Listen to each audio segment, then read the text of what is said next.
आप में से कई ऐसे लोगों का क्वांट के साथ जो दुश्मनी और दोस्ती है वो काफी ज्यादा विचित्र होगा, ठीक है। कई लोगों ने मैथ्स को रखा होगा एज अ सब्जेक्ट, तो उनका क्वांट वाला पार्ट स्ट्रांग होगा, लेकिन कई लोगों ने अपनी ग्रेजुएशन एंड ऑल में या फिर 11th 12th में भी मैथ्स नहीं लिया था। अब उस तैयारी में उनको क्वांट दिक्कत कर रही है। तो प्यारे बच्चों, किस तरीके से फॉलो अप करना वो हम देखेंगे, लेकिन उससे सबसे पहले बात मैं आपको ये बता दूं कि बिना क्वांट को स्ट्रांग किए आप सिलेक्शन लेना थोड़ा दुर्लभ हो जाता है। मतलब क्वांट का वेटेज बहुत स्ट्रांग है, क्योंकि इससे आपका रीजनिंग भी स्ट्रांग हो जाता है और आपके सोचने की एबिलिटी भी स्ट्रांग हो जाती है, आप काफी कैलकुलेटिव हो जाते हो, और भी सब्जेक्ट में इसका प्रभाव या रिफ्लेक्शन देखने को मिला है। तो कैसे स्ट्रांग करें? 10वीं के बाद भी अगर मैथ्स आपने नहीं, 10वीं के बाद आपने मैथ्स नहीं छुआ है, तो वो सारी दिक्कतें कैसे करेंगे? उसके लिए आपको 3 मेजर स्टेप्स को फॉलो करना, और मैं आपको ये शर्त के साथ कह सकता हूं, दावे के साथ कर सकता हूं कि अगर आपने ये 3 फॉलोइंग स्टेप्स अगर फॉलो किया तो आप अपने में चेंजेस दिखेगा और आप स्कोर करने लग जाओगे मॉक्स एंड ऑल में। तो पहले चेंजेस क्या है? तो फर्स्ट चेंज क्या है? तो फर्स्ट चेंज है आपका सिलेबस। तो आपको सिलेबस को एनालिसिस करना होगा, ठीक है। सिलेबस आपको देखना होगा। तो सिलेबस क्या है, देखो ध्यान से। तो सिलेबस प्यारे बच्चों देखो ध्यान से। तो सबसे पहले आपको यह समझना है कि सिलेबस के अंदर क्या क्या चीजें हैं। तो सबसे पहले दो बातें आती है, एक होती है एडवांस मैथ, जिनके अंदर ये बहुत इंपॉर्टेंट टॉपिक्स आते हैं। नंबर सिस्टम आता है, अलजेब्रा आता है, ज्योमेट्री आता है, ट्रिग्नोमेट्री आता है, हाइट एंड डिस्टेंस आता है, मेंसुरेशन 2D 3D आता है, कोऑर्डिनेट ज्योमेट्री आता है, और साथ ही साथ आपका एचसीएफ एंड एलसीएम, जिसको हम लघुत्तम और महत्तम समात्वर्तक कहते हैं, ठीक है। तो ये तो हो गया एडवांस का पार्ट, जिसकी वेटेज लगभग 40 से 60% का रेंज पे डिपेंड करता है कैसा एग्जाम आप दे रहे हो, ठीक है। दूसरा आपका आता है अर्थमेटिक का पार्ट। तो अर्थमेटिक के पार्ट में ये टॉपिक्स है percentage, ratio, profit and loss, simple interest, compound interest, time and work, pipe cistern, average, ages, partnership, speed.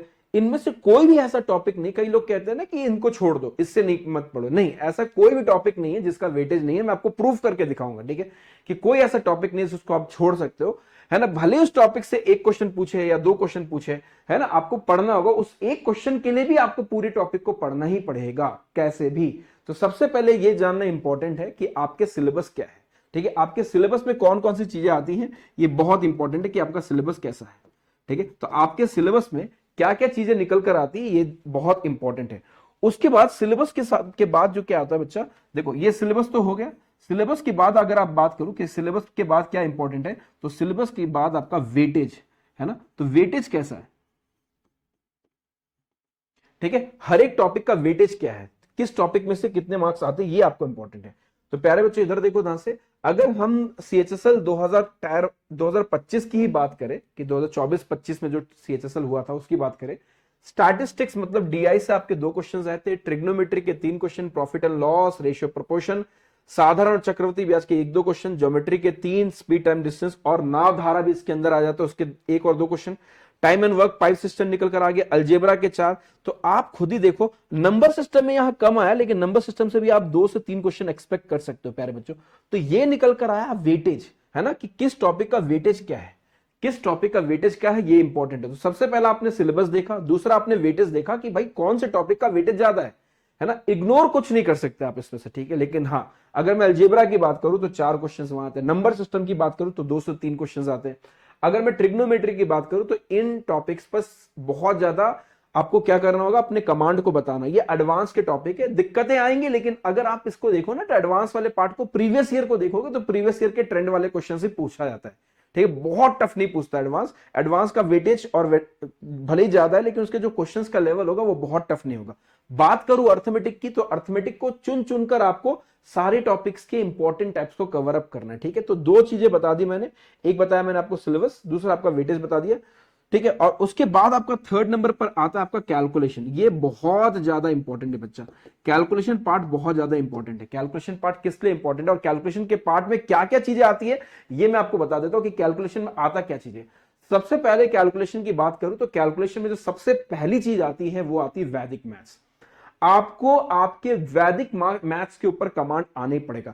अब प्यारे बच्चों, वैदिक मैथ्स के अंदर क्या क्या चीजें आती है ये देखते हैं कि वैदिक मैथ्स के अंदर आती क्या क्या चीजें। तो वैदिक मैथ्स के अंदर जो सबसे इंपॉर्टेंट चीज निकल कर आती है वैदिक मैथ्स के अंदर, वो आता है आपका डिजिट सम, ठीक है। तो अगर किसी बच्चे को डिजिट सम का एप्लीकेशन नहीं आता है तो वो गलत हो जाएगा, ठीक है। ध्यान रखना, जितने भी टॉपर्स हैं एसएससी में, सीएचएसएल के, एसएससी के सीजीएल में, सीएचएसएल में, या फिर या सीपीओ में, उन सारे बच्चों को डिजिटल सम का एप्लीकेशन पता है, किस तरीके से आपको ऑप्शंस को एलिमिनेट करना आता है।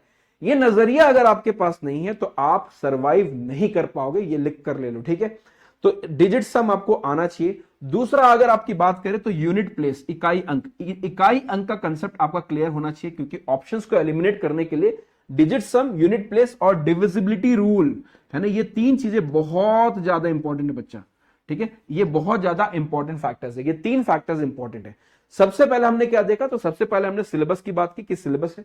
उसके बाद हमने देखा कि वेटेज क्या है, वेटेज के बाद आपका कैलकुलेशन वाला पार्ट। ये तीन पार्टें ऐसी इंपॉर्टेंट चीजें हैं जिससे आप अपने मैथ्स को स्ट्रॉन्ग किया जा सकता है।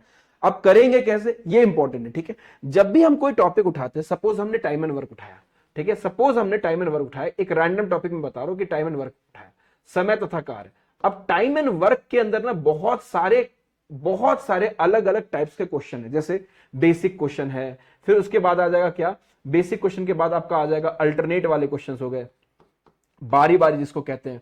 उसके बाद आपका एमडीएच वाले क्वेश्चन आ गए, उसके बाद आपके वेजेस वाले क्वेश्चन आ गए, उसके बाद आपके आदमी औरत और बच्चे, मेन वुमेन और चाइल्ड वाले क्वेश्चंस आ गए, ठीक है, वुमेन और चाइल्ड वाले क्वेश्चंस आ गए, है ना, बहुत सारे क्वेश्चंस हैं। अब आपको मैं एक बात बताता हूं कि एज अ स्टूडेंट आप सारे टाइप्स पर कमांड नहीं कर पाओगे बिल्कुल भी पहले अटेम्प्ट में, ठीक है। तो पहले अटेम्प्ट में उन टाइप्स को टिक मार्क लगाना है, सारे टाइप्स को टिक मार्क लगा लो जो बहुत अच्छे से हो गए। जैसे बेसिक हो गया, अल्टरनेट के क्वेश्चंस बहुत अच्छे से आ गए। आपने बोला यार सर एमडीएस भी मस्त तरीके से हो गया, लेकिन सर वेजेस में कहीं ना कोई तो मेरा हाथ तंग है। ये होगा आपके साथ, ध्यान रखना कि किसी टॉपिक में आपको कुछ टाइप के क्वेश्चन बहुत अच्छे से आते हैं। तो सबसे पहले नोट्स में सारे टाइप्स के नाम लिखने हैं। लगभग 12 से 15 टाइप्स होते हैं हर एक टॉपिक में, है ना। जैसे मान लो प्रॉफिट एंड लॉस में 12 से 15 होंगे, फिर उसके बाद एजेस में अलग से टाइप होंगे, कम होंगे उसमें, सीआई में होंगे 12 से 15, अलजेब्रा में 12 से 15 टाइप होंगे, ट्रिग्नोमेट्री में 12 से 15 होंगे, टाइम एंड डिस्टेंस में 15 से 20 टाइप होंगे। तो सारे टाइप्स के नाम को आप इंडेक्स में लिखोगे और टिक लगाओगे। सर वेजेस के क्वेश्चन ना बहुत अच्छे से नहीं हुए, तो उसमें आपने क्वेश्चन मार्क लगा दिया।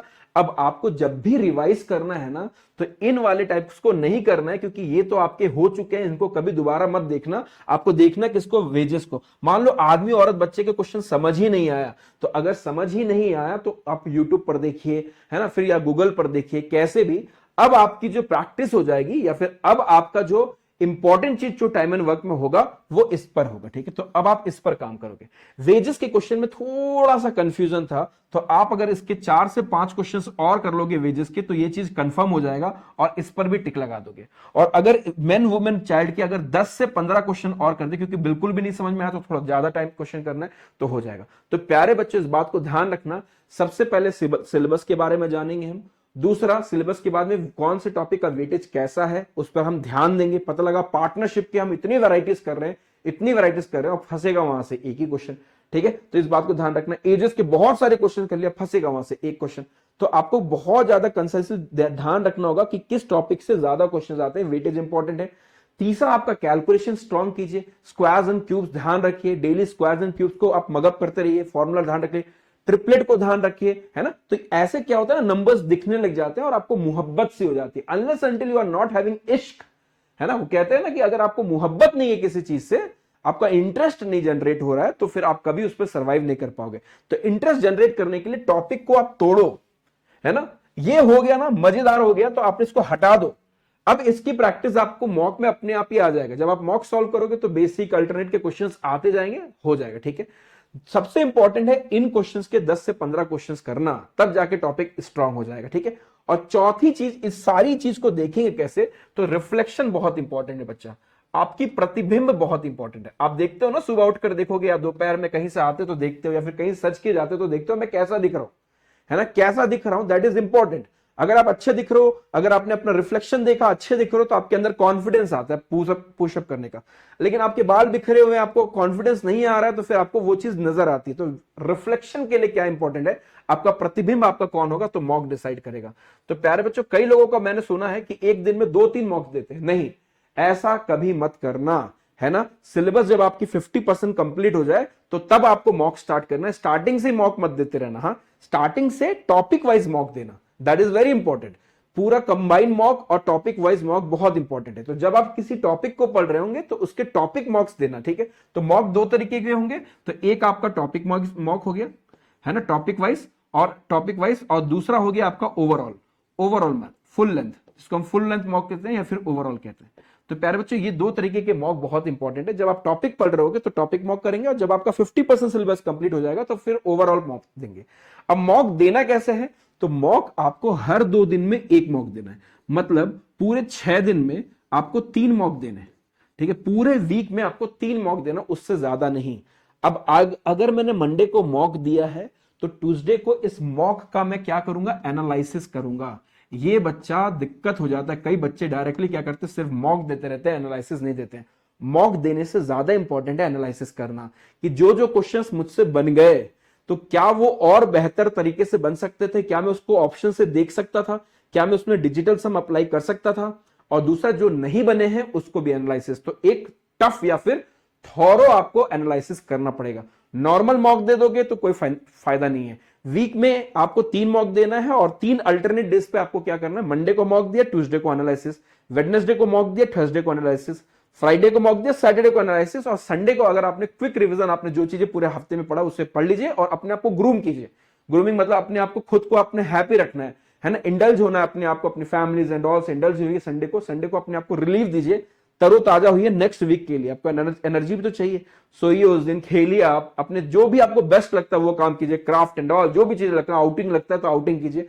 तब जाकर ये सारी चीजें कोरिलेटेड है। आपका दिमाग अगर हैंग नहीं करेगा ना तो आप अच्छा परफॉर्म करोगे। दिमाग खुश है तो अच्छा लगेगा। तो भाई इस बात को हमने क्या देखा, सबसे पहले हम क्या डिस्कस करेंगे, सिलेबस, फिर उसके बाद वेटेज, उसके बाद कैलकुलेशन पार्ट, और फिर हम आएंगे मॉक पे, ठीक है। तो इस तरीके से मैं लेकर चलता हूं बैच में, और इसी तरीके से आपको भी करना है, तब जाकर आपका जो मैथ्स का जो लेवल है वो एक अपर लेवल पर आ जाएगा, और आपको अच्छा लगने लग जाएगा, और वो आपको रिफ्लेक्शन दिखेगा।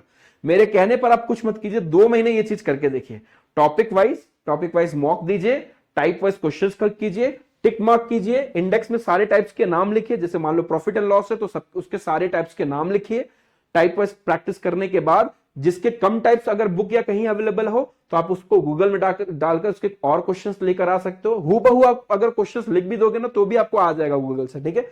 और मॉक दीजिए। ये कुछ तरीके हैं जिससे आपका मैथ स्ट्रांग हो सकता है। क्लियर, यही चीजें मैं आपको पेड के कोर्सेज में भी सिखाता हूं। और बहुत इंपॉर्टेंट आपके लिए एक अनाउंसमेंट है, वो क्या, ये सारी चीजें तो हो गई, आपने देख लिया क्या क्या चीजें हैं, कौन कौन से टॉपिक हो गई, ठीक है। टॉपिक के बाद आपको एक बहुत इंपॉर्टेंट एनालिसिस है। देखो ये सीएचएसएल में आ रखा है, इसका भी वेटेज देखो, वेटेज कैसा है। तो ज्योमेट्री, ट्रिग्नोमेट्री, अलजेब्रा, इनमें से अच्छे खासे क्वेश्चन आते हैं। तो ये वेटेज आप चाहे सीजीएल उठा लो, सीएचएसएल उठा लो, सीपी उठा लो, आईबी उठा लो, सब में यही है, ठीक है। एक बहुत इंपॉर्टेंट अनाउंसमेंट देखेंगे, आपको मैं भेज दूंगा, इससे आप चेकआउट कर लीजिएगा स्क्रीनशॉट लेकर, ठीक है।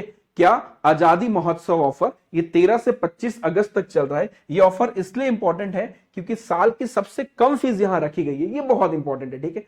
ये पूरे साल में सबसे कम फीस रखने वाला ये ऑफर है। ये हर साल आता है, तो ये साल ये बहुत अच्छी अपॉर्चुनिटी आपको मिल रहा है। 13 से, हर साल तो डिस्काउंट आता ही है, लेकिन इस बार 13 से 25 अगस्त तक की जो ऑफर है इसमें साल की सबसे कम फीस निकल कर आएगी, प्लस कुछ एड ऑन बेनिफिट्स है, टॉपअप है। वो क्या, सबसे इंपॉर्टेंट क्या है, आपको फ्री रिकॉर्डेड कोर्स मिल जाएगा। फ्री रिकॉर्डेड कोर्स मिलेगा अगर आप लाइव फ्रॉम क्लासरूम प्रोग्राम को ज्वाइन करते हो तो। अगर 2 तरीके के कोर्सेज है, एक लाइव फ्रॉम क्लासरूम और एक स्टूडियो वाला कोर्स। अगर आप live from classroom programme join करते हो तो उसके साथ आपको फ्री रिकॉर्डेड कोर्स मिल जाएगा।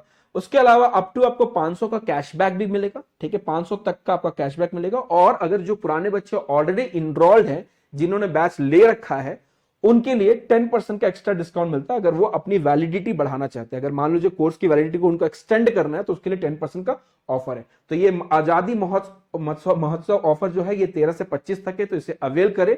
और जो मैंने बताया है ये सारी स्टेप्स को फॉलो करें। ये सारा 3 जो स्टेप्स, मेजर स्टेप्स जो मैंने बताया, ये 3 स्टेप्स इसे फॉलो करेंगे। सिलेबस को तैयार करें, ठीक है। सिलेबस के बारे में जाने, वेटेज जाने, कौन से टॉपिक का क्या है। तीसरा, कैलकुलेशन करें, और इसका रिफ्लेक्शन जो होता है वो देखे जो मॉक के रूप में, ठीक है। तो अगर कोई भी दिक्कत होगी तो कमेंट बॉक्स में पूछ सकता हूं, मैं आपका सीधा रिप्लाई करूंगा। मिलते हैं, तब तक के लिए जय हिंद, जय भारत।